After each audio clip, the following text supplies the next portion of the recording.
அங்கும் இங்கும் எங்கு காணிலும் வெறும் மானிடம். சரியான உணர்வுகளை கூட சுமக்க மறுத்த வெற்று மானிடம்.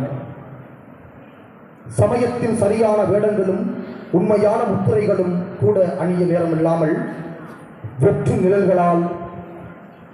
நிழல்களை தொடரும் நிஜங்களாய் தினம் ஒரு நாடகத்தில் இணைகிறோம் நாம். இவை வெற்று நாடகம் அல்ல.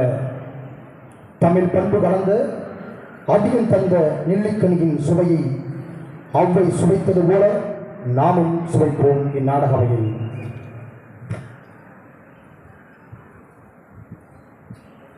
நாடக தலைப்பு அறிவுசால் ஔவையார். கல்வி அறிவில் சிறந்த அறவோரையும் நல்லொழுக்கம் மிக்க மக்களையும் கொண்டது நம் தமிழ்நாடு. இவர்களை போற்றி பாதுகாக்க வேண்டியது மன்னர்களின் கடமையாக கருதப்பட்டது. அறிவில் சிறந்த புலவர்கள் மன்னர்களுக்கு தேவையான அறிவுரைகளை வழங்கி நாட்டை பாதுகாக்க உதவினர். அவ்வாறு 2 நாடுகளுக்கு இடையே நடைபெற இருந்த போரை தடுத்த நிகழ்வை நாடகமாக காண்போம் வாரி. காட்சி 1, இடம் அதியமான் அரண்மனை. நாடக மாந்தர்கள் அதியமான், ஔவையார் மற்றும் அமைச்சர். நாட்டு மக்கள் நலனையே நாளெல்லாம் நினைத்து நல்லாட்சி செய்யும் அதியமான் நெடுமானஞ்சியே வணக்கம். அருந்தமிழ் கவிதைகளால் அனைவரையும் கவர்ந்த ஔவையே வாருங்கள் வாருங்கள் வணக்கம். ஊராக சென்று மக்களையும் மன்னர்களையும் கவிதையால் மகிழ்வித்து வந்த என்னை உன் அன்பினால் கட்டி போட்டு விட்டாய். நானும் நீண்ட காலமாக உன் அரண்மனையிலேயே தங்கிவிட்டேன். நீங்கள் என் அரண்மனையில் தங்கியிருப்பது எனக்கு கிடைத்த பெரும் பேறு. அதெல்லாம் இருக்கட்டும், காலையிலிருந்து உன்னை அரண்மனையில் காணவில்லையே, எங்கே சென்றிருந்தாய்? காட்டு வளத்தை கண்டு மகிழ்ந்து நீண்ட நாட்கள் ஆகிவிட்டன. அதனால்தான் இன்று நம் அமைச்சரோடும் வீரர்கள் சிலரோடும் காட்டுக்கு சென்றிருந்தேன். அங்கே இந்த கனியை பறித்தேன். இதை சாப்பிட்டு சுவை எப்படி இருக்கிறது என்று சொல்லுங்கள் தாயே. நீ தரும் கனி என்றால் அது சுவையாகத்தான் இருக்கும்.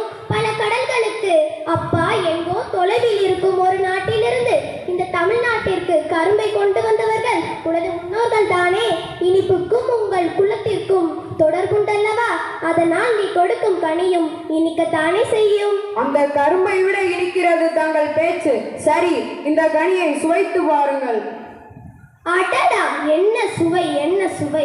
இவ்வளவு சுவையுள்ள கனியை நான் இதுவரை உண்டதே இல்லை. என்ன கனி இது? இது நெல்லிக்கனியின் ஒரு வகை. தாயே, நமது அரசர் மிகவும் எளிதாக கூறிவிட்டார். இது எங்கும் எளிதாக கிடைக்கும் கனி என்று. கிடைப்பதற்கு அரிதான நெல்கனி இது. எப்போதாவது ஒரு முறை தான் காய்த்து பழுக்கும். இன்று நாங்கள் காட்டுப்பகுதிக்கு சென்றிருந்த போது ஒரு மலை உச்சியில் இருந்த கருநெல்லி மரத்தில் இக்கனி பழுத்திருந்தது. அந்த மரத்தில் நமது வீரர்களால் ஏற முடியவில்லை. பிறகு அரசே முயன்ற மரத்தில் ஏறி இக்கனியை பறித்தார். என்ன, அதிகமானே மலை உச்சியில் இருந்த மரத்தில் ஏறி இதனை பறித்தானா? அது மட்டுமன்று, இக்கனியை உண்டவர்கள் நோய் நொடியின்றி நீண்ட காலம் வாழ்வார்கள் என்று பெரியோர் கூறுவர். அதிகமானே, என்ன செயல் செய்து விட்டாய்? நாட்டை காக்கும் பொறுப்பை உடைய நீ இதனை உண்ணாமல் எனக்கு கொடுத்து விட்டாயே. முன்பே தெரிந்திருந்தால் இதனை நான் உண்ணாமல் உன்னையே சாப்பிட வைத்திருப்பேனே. என்னை போன்ற ஒரு அரசன் இறந்து போனால் வேறு ஒருவர் அரசராய் விடுவார். ஆனால் உங்களை போன்ற அறிவில் சிறந்த ஒரு புலவர் மறைந்தால் அந்த இழப்பை யாராலும் ஈடு செய்ய முடியாது. அதனால்தான் நான் எதுவும் கூறாமல் இந்த கனியை உங்களே உண்ணச் செய்தேன். அதிகமானே, தமிழின் மீது நீ கொண்டுள்ள பற்று என் உள்ளத்தை உருக செய்கிறது. உன்னை புகழ முடியாமல் என் தமிழே தடுமாறுகிறது. அப்படி சொல்லாதீர்கள். உங்கள் தமிழுக்கு தடுமாற்றமும் இல்லை, தாழ்வும் இல்லை. உங்கள் நாவிலிருந்து பிறக்கும் தமிழ் என்றும் நிலை பெற்று வாழும். அதில் என் பெயரும் ஒட்டியிருக்கும். அதுதான் எனக்கு மகிழ்ச்சி. காட்சி 2, இடம் அதியமான் அரண்மனை. நாடக மாந்தர்கள் அதியமான், ஔவையார்.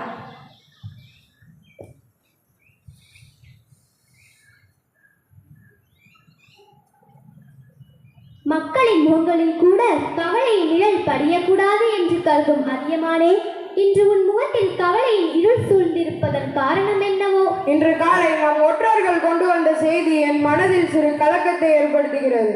மன்னன் தொண்டைமான் நம்மீது பகைமை கொண்டவன் என்பது தாங்களுக்கு தெரியாததென்று அவன் இப்போது நம்மீது படையெடுக்க ஏற்பாடு செய்து விட்டானாம். நம் தலைக்கு மேல் போர் மேகங்கள் சூழ்ந்து விட்டன. அதியமான் நெடுமான் அஞ்சியே, உன் பெயரில் தான் அஞ்சி என்னும் சொல் இருக்கிறதே அன்றி நீ அஞ்சு நான் ஒரு நாளும் கண்டதில்லையே. போர் உனக்கு புதிதா என்ன? போர் எனக்கு புதிதும் ஒன்று. நான் போரை கண்டு அஞ்சுபவனும் அல்லேன். ஆனாலும் ஏன் இந்த கலக்கம்? ஈரத்திலும் வீரத்திலும் உனக்கு இணை சொல்ல யார் உண்டு? நீர்நிலையில் படுத்திருக்கும் யானையானது தன் மீது ஏறி குதித்தும் தந்தங்களை கழுவியும் விளையாடும் சிறுவர்களிடம் பணிந்து அன்பு காட்டும். அதுபோல நீயும் எம்மை போன்ற புலவர்களிடம் அன்பு காட்டி காட்சிக்கு எளியவனாக விளங்குகிறாய். அதே யானை போர்க்களத்தில் பகைவரின் படையை வெறுண்டோட செய்வது போல நீயும் பகைவரை எதிர்த்து வெல்கிறாய். அத்தகைய வீரமுடைய நீ இன்று போரை கண்டு தயங்கலாமா? தமிழறிந்த அன்னையே, நான் எத்தனையோ போர்க்களங்களை கண்டவன், பகைவர்களை வென்றவன் என்பது தாங்களுக்கு தெரியாததன்று. ஆனால் ஒவ்வொரு போரின் போதும் எத்தனை உயிரிழப்பு, எவ்வளவு அழிவு!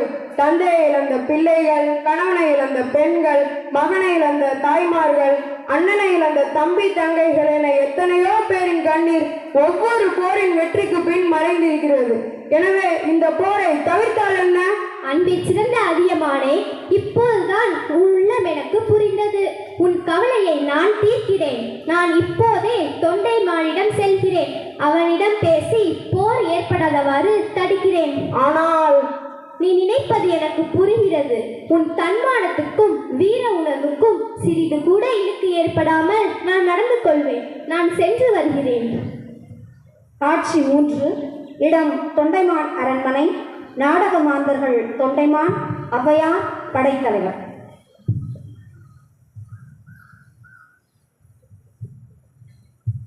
படைத்தலைவரே,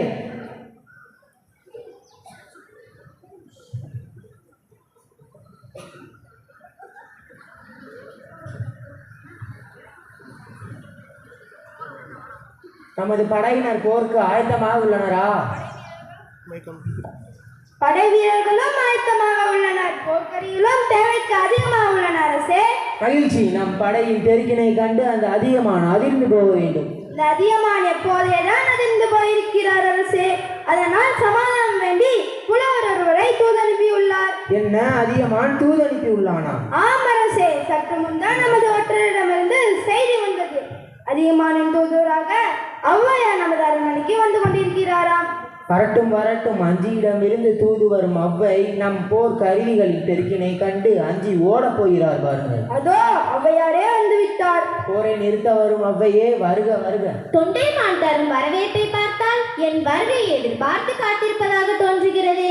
என் பகைவரின் நாட்டிலிருந்து வந்தாலும் தாங்கள் தமிழ் புலவி அல்லவா? தாங்கள் வருகை எனக்கு மகிழ்ச்சி அளிக்கிறது. நீயும் தமிழின் மீது அன்புடையவன் என்பதை அறியும் போது நானும் மகிழ்ச்சி அடைகிறேன். அந்த மகிழ்ச்சியோடு எனது படை கருவிகளை பார்த்து வரலாம் வாருங்களே. போர் கருவிகளை பார்த்து நான் என்ன செய்ய போகிறேன்? எத்துணை பெரிய படை வலிமை கொண்ட அரசோடு உங்கள் அதியமான் மோதப் போகிறான் என்பதை நீங்கள் அறிந்து கொள்ள வேண்டாமா? அதையும் தான் பார்ப்போம், வா. காட்சி 4. தொண்டைமானின் படைக்கல கொட்டில். நாடக மாந்தர்கள் தொண்டைமான், ஔவையார். என் படை கருவிகளை பாருங்கள் ஔவையே. இவ்வளவு பெரிய படை கொட்டில இதற்கு முன் நீங்கள் பார்த்திருக்க மாட்டீர்கள். ஆமாம், வில், அம்பு, வேல், ஈட்டி, வாள், கேடயம், மலு என எத்தனை கருவிகள், ஒவ்வொன்றிலும் எத்தனை வகைகள், ஒவ்வொரு வகையிலும் எத்தனை எண்ணிக்கை. பார்க்கும் போதே வியப்பாக உள்ளதா? ஆமாம், கருவிகளின் அழகு மட்டுமன்றி அவற்றை அழகாக அடுக்கி வைத்திருக்கும் முறையும் கண்களை கவர்கிறது. எல்லா கருவிகளும் புத்தம் புதியனவாக நெய் பூசப்பட்டு மாலையும் மயில் தோகைகளும் அணிவிக்கப்பட்டு எழிலாக காட்சியளிக்கின்றன. உங்கள் அதியமான் படை கருவிகள் பற்றி சொல்லுங்களேன். அதை ஏன் கேட்கிறாய்? அவை இவ்வளவு அழகாக இல்லை.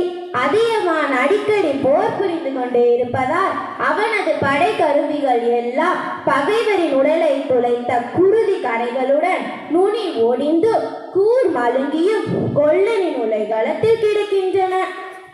தொண்டைமானே, ஏன் உன்முகம் மாறிவிட்டது? உங்கள் சொற்கள் என்னை குழப்பி விட்டன. என்ன குழப்பம்? என் படை கருவிகளின் அழகையும் தாங்கள் பாராட்டி கூறினீர்கள். அதில் என் உள்ளம் மகிழ்ச்சி அடைந்தது. உண்மைதான், உனது படைக்கருவிகள் புது மெருகு குறையாமல் அப்படியே இருக்கின்றன. அடுத்ததாக நீங்கள் கூறிய செய்திதான் என்னை சிந்திக்க வைத்தது. அதியமானின் படைக்கருவிகள் போரில் பயன்படுத்தப்பட்டு வளைந்தும் நெளிந்தும் கிடக்கின்றன என்று சொன்னீர்களே. உண்மைதான், உனது படைக்கருவிகள் புது மெருகு குறையாமல் அப்படியே இருக்கின்றன. என்ன உண்மையை புரிந்து கொண்டாய்? என்னிடம் கருவிகள் தான் மிகுதியாக உள்ளன. நான் இதுவரை போர்க்களத்தை கண்டதில்லை. ஆனால் அதியமான் பல போர்களை நடத்தி வெற்றி கண்டவன். அவனிடம் போரிடுவது எத்தகைய அழிவு தரும் என்பதை புரிந்து கொண்டேன். அருமை அருமை, நான் கூறியதனோட பொருளை தெளிவாக புரிந்து கொண்டாய். என் கண்களை திறந்த தாயே, போர் வேண்டாம் என்று அதியமானிடம் கூறிவிடுங்கள். மிகவும் மகிழ்ச்சி தொண்டைமானே, அவ்வாறு கூறிவிடுகிறேன். போரில்லா மகிழ்ச்சியில் இந்த உலகம் திளைக்கட்டும். நான் சென்று வருகிறேன். கல்லும் கதை சொல்லும் தஞ்சை மண்ணில், கற்றுத்தறியும் கவிபாடும் தேரெழுந்தூரில், மண்ணும் தமிழ் பேசும் மதுரை மண்ணில், இப்படி எங்கும் கலை எதிலும் தமிழ். தமிழ் வளர்த்த மண்ணில் தலைகள் சிதறலாமா? தமிழ் மகளாம் அவையின் தலையாய முயற்சியால் தரணியும் ஒன்றானது, தமிழும் மேன்மையானது. தமிழும் தலைக்கட்டும், தரணியும் ஓங்கட்டும். தமிழராகிய நாமும் வாழ்வோம், தமிழையும் வாழ வைப்போம். நன்றி. நன்றி.